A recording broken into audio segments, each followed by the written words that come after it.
Hello বন্ধুরা, আজকে আমি তোমাদের সাথে শেয়ার করব কিভাবে তোমরা মেকআপটা স্টেপ বাই স্টেপ করবে। অনেকেই আছো প্রথমবার মেকআপ করছো, তারা ঠিক জানো না যে কিভাবে মেকআপটা স্টেপ বাই স্টেপ করলে মেকআপটা দেখতে অনেকটা বেশি সুন্দর লাগে। প্রথমেই আমি মুখটা ভালো করে ফেস ওয়াশ দিয়ে ধুয়ে নেওয়ার পর ইউজ করে নিলাম হলো একটা টোনার। এক্ষেত্রে যাদের কাছে টোনার নেই নর্মাল গোলাপ জল ইউজ করতে পারো। তারপর আমি ইউজ করে নিলাম হলো ময়শ্চারাইজার। ময়শ্চারাইজারটা ইম্পর্টেন্ট লাগানোই, গরম বা শীত যে কোনো সিজনেই হোক না কেন আমাদের ময়শ্চারাইজারটা কিন্তু অ্যাপ্লাই করতেই হবে। অ্যাপ্লাই না করলে কিন্তু আমাদের মুখটা একদম হাইড্রেশন হবে না, ড্রাই হয়ে থাকার চান্স আছে। এমনকি যাদের অয়েলি স্কিন তারাও কিন্তু নিজেদের স্কিন টাইপ অনুযায়ী ময়শ্চারাইজার ইউজ করবে। তারপর আমি ইউজ করে নিলাম হলো একটা প্রাইমার। এক্ষেত্রে তোমাদের পছন্দ মতো যে কোনো প্রাইমার তোমরা ইউজ করতে পারো। অনেকের কাছে প্রাইমার না থাকলে ভেজলিন ইউজ করতে পারো। তারপর হলো বেস মেকআপ হিসেবে আজকে আমি ল্যাকমি সিসি ক্রিম দিয়ে মেকআপটা করে দেখাবো। অনেক বিগিনারদের আছে যে ঘরে ফাউন্ডেশন থাকে না, শুধুমাত্র একটা সিসি ক্রিম আর বিবি ক্রিমই থাকে। তারা এক্ষেত্রে শুধুমাত্র একটা ল্যাকমি সিসি ক্রিম দিয়ে daily makeup step by step বা party makeup step by step কীভাবে করবে সেটাই কিন্তু তোমাদেরকে আজকে ক্রিয়েট করে দেখাবো। তোমরা ল্যাকমি সিসি ক্রিম ইউজ করো বা যে কোনো ফাউন্ডেশনই ইউজ করো না কেন, অবশ্যই যে স্টেপগুলো মনে রাখতে হবে সেটা হলো আমাদের মুখে কোনো রকম ফেশিয়াল হেয়ার যদি থাকে সেটা রিমুভ করে নিয়ে অবশ্যই ফাউন্ডেশন বা ল্যাকমি সিসি ক্রিম তোমরা ইউজ করো। আর যদি রিমুভ করতে ভয় পাও, আমি বলছি কোনো রকমেরই কিন্তু ভয়ের প্রবলেম নেই। অনেকের মনে ভয় থাকে যে একবার রিমুভ করলে অনেক বেশি লোম উঠে যায়, এটা তোমাদের মনে একদমই ভুল ধারণা। একবার যদি কেউ তোমরা ইউজ করে থাকো তাহলেই বুঝবে যেরকম ফেশিয়াল হেয়ারের গ্রোথ ছিল ঠিক সেরকমই থাকবে। উল্টে রিমুভ করলে আমাদের মেকআপটা দেখতে আরেকটু বেশি ভালো লাগবে। এবার হলো আমি কনসিলার ইউজ করছি।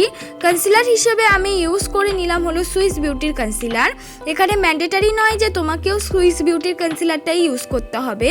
তোমরা চাইলে কিন্তু এখানে নিজেদের পছন্দ মতো কোনো কনসিলার, ধরো তোমাদের হাতের সামনে কোনো কনসিলারই নেই, সেক্ষেত্রে কিন্তু তোমরা বেস মেকআপ হিসেবে যে আজকে আমি ল্যাকমি সিসি ক্রিমটা ইউজ করলাম সেটাই কিন্তু কনসিলারের স্টেপে ওই ল্যাকমি সিসি ক্রিমটাই আমি রিপিটভাবে ইউজ করতে পারো। এবার যদি তোমাদের কাছে মনে হয় যে কনসিলার আছে তো সেটাই কিন্তু অবশ্যই ইউজ করতে পারো।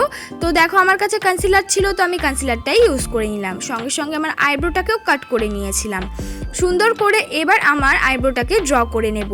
আইব্রোটাকে ড্র করার জন্য এক্ষেত্রে বিগিনারদের বলবো যে তোমরা যে কোনো আইব্রো পেন্সিল ইউজ করতে পারো, তবে অবশ্যই যেন এই আইব্রো পেন্সিলটার কালার যেন একদম লাইট ব্রাউন কালারের হয়। নিজের আইব্রো থেকে এক্সট্রা একদম ড্র করবে না, একদম নিজের শেপ অনুযায়ী কিন্তু ড্র করবে। ড্র করে নেওয়ার পর অবশ্যই স্কুলি ব্রাশ দিয়ে কম করে নেবে। তারপর আমি ইউজ করছি হলো ব্লাশার। আমি ব্লাশার হিসেবে ইউজ করছি হলো ইনসাইটের ব্লাশার। আজকে আমি কোনো রকম কন্ট্যুর ইউজ করব না, কারণ হলো সবসময় ডেলি লাইফে মেকআপ করার জন্য খুব একটা কন্ট্যুর কিন্তু প্রয়োজন পড়ে না।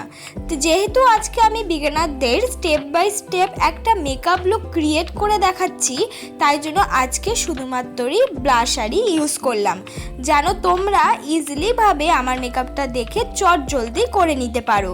তারপর দেখো মেকআপটাকে সেট করব। মেকআপটাকে সেট করার জন্য আমি ইউজ করে নিচ্ছি হলো ফেস পাউডার। আমি যে ফেস পাউডারটা ইউজ করছি এটা হলো ল্যাকমি ফেস পাউডার, এবং এই ফেস পাউডারটা দিয়ে আমি ফুল ফেসটা কিন্তু সেট করে নেব। তারপর আমি চলে যাব আই মেকআপে। আই মেকআপ করার জন্য আমি ইউজ করে নিচ্ছি একদম একটা লাইট ব্রাউন রঙের আইশ্যাডো। সেটা দিয়েই আমি সুন্দর করে আমার আইলিডটাকে ভালো করে কিন্তু আইশ্যাডো দিয়ে পূরণ করছি। ঠিক তেমনভাবে কিন্তু ওই পাশের আইলিডটাকেও আমি সুন্দর করে ব্রাউন কালার দিয়ে পুরোপুরি পূরণ করে নিলাম। আবার ব্রাউন কালার আইশ্যাডো নিয়ে ওয়াটার লাইনের নিচে ভালো করে ব্লেন্ড করে নিলাম। সুন্দর করে আইলিডের মাঝখানে একটা লাইট শিমারি কালার ইউজ করলাম। দেন এবার আমি ইউজ করে নেব হলো আইলাইনার।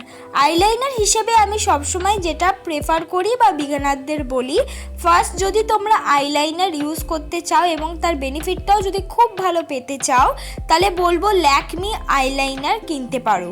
সুন্দর করে আইলাইনার পরে নেওয়ার পর এবার আমি ইউজ করছি কাজল। কাজল তোমাদের কাছে যেই কাজলই আছে সেই কাজলই ইউজ করতে পারো। নিচের যে ওয়াটার লাইনটা সেটা আমি পুরোপুরি কাজল দিয়ে পূরণ করে নেব। এইভাবে যদি আই মেকআপটা তোমরা বিয়ে বাড়ি বলো বা রোজ দিন ডেলি লাইফেও করতে পারো, খুব সুন্দর চোখ দুটো দেখতে লাগবে। তারপর এবং সুন্দর করে আমি ইউজ করে নিচ্ছি হলো ব্লু হেভেনের মাস্কারা। আমি যে ব্লু হেভেনের মাস্কারাটা ইউজ করছি এটার দামও কিন্তু খুব কম। এটার দাম মাত্র কিন্তু 180-র মধ্যেই পড়ে। তো অবশ্যই বিগিনাররা একটা একটা করে প্রত্যেকটা প্রোডাক্টই কিন্তু তোমরা কিনতে পারবে, প্রত্যেকটাই 200 রুপিসের আন্ডারে। এবার সুন্দর করে আমি হাইলাইটার অ্যাপ্লাই করে নিলাম। হাইলাইটার অ্যাপ্লাই করলে মুখের মেকআপটা অনেকটা বেশি গ্লেজি লাগে আর দেখতেও কিন্তু অনেকটা বেশি সুন্দর লাগে। দেখো আমার মেকআপটা একদমই নিট অ্যান্ড ক্লিন হয়েছে। তোমরাও কিন্তু ঠিক আমার মতন স্টেপ বাই স্টেপ করলে তোমাদের মেকআপটাও এরকম নিট অ্যান্ড ক্লিন হবে। এবার সুন্দর করে আমি আমার লিপটাকে ড্র করে নিচ্ছি। লিপটাকে ড্র করার জন্য ব্রাউন রঙের পেন্সিল ইউজ করছি, লিপ লাইনার। এক্ষেত্রে তোমাদের যেই কালারের লিপ লাইনার ইউজ করতে মনে হয় সেটাই তোমরা করতে পারো। লিপ লাইনারটা ইউজ করার পর অবশ্যই একটু মার্চ করে নেবে। তার সাথে মাঝখানে তোমরা চাইলে যে কোনো নিউড লিপস্টিক পরতে পারো। তারপর লিপ গ্লস অ্যাপ্লাই করে নিলেই কিন্তু একটা সুন্দর লিপ হয়ে যাবে। তো এইটাই আমার ফাইনাল লুক বন্ধুরা। তোমাদের যদি আজকের এই মেকআপ লুকটা ভালো লেগে থাকে অবশ্যই কিন্তু লাইক, কমেন্ট, শেয়ার, সাবস্ক্রাইব করতে ভুলো না।